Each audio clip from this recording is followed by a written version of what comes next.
Hey everyone, I'm sitting here today with Angela in LA and she's got an amazing story that I want to share with you. First of all, Angela, just tell us a little bit about your upbringing, your mum and your dad, grandparents. I was raised by my grandparents in a very affluent Jewish family. My mother and father were very young when I was born, and my mom and dad got divorced when I was 2. And my dad left. I've never seen him since. Never seen him. Yeah, I don't know anything about him, who he is. And my mom just kind of dropped me off at my grandparents and never came back.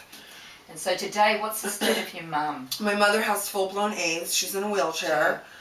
She's on the AIDS cocktail, and you know, really, there's so was that a consequence of a lifestyle? And because I know a little bit about your lifestyle, so.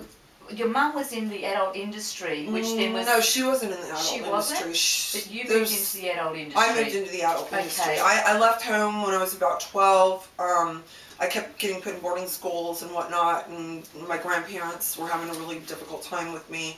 And I was sexually assaulted on a couple of different occasions, and I think that most of the people in the adult industry have issues either with sexual assault, incest, you know, or abandonment issues, and you know, that's what causes a lot of the promiscuity. And then, of course, drug abuse usually goes right along with it. So as a result of not really knowing love, even though your parents did love you, but not getting the grandparents, and not having any love out of your parents, you started looking for love and affirmation in all the wrong places. And as you said, you ended up in the adult industry, you ended up taking drugs.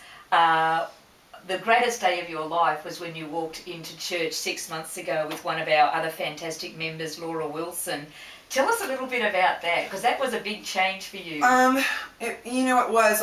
When I went with Laura, the first day I came to C3, you know, I was all dressed in my, you know, splendid couture finery, and apparently Dean said, and I don't remember this, but Dean said that I, like, totally had a chip on my shoulder, and I was basically like, you know, I'm just here with my friend, you know, and... I don't need any of this stuff. Yeah, and I had, like, my $4,000 outfit on, and... You know, and church started, and within 10 minutes, I was bawling my eyes out. You know, I had makeup running down my face like Alice Cooper. And I went up for the altar call, and I just was, like, racked with sobs. And in the past, I had tried Satanism, black witchcraft, white witchcraft, paganism, Buddhism.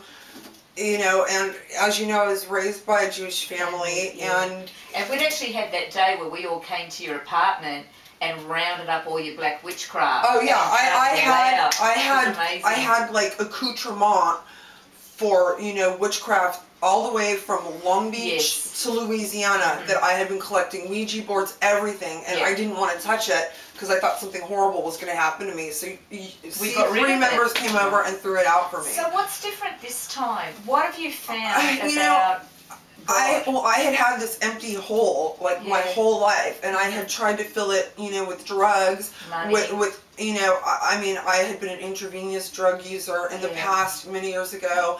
I tried to fill it with shopping, I tried to fill it with men, I tried to fill it with women. I had been a high-end call girl. You know, I was in, like, over 200 porn films. I had tried anything I could to fill it, everything.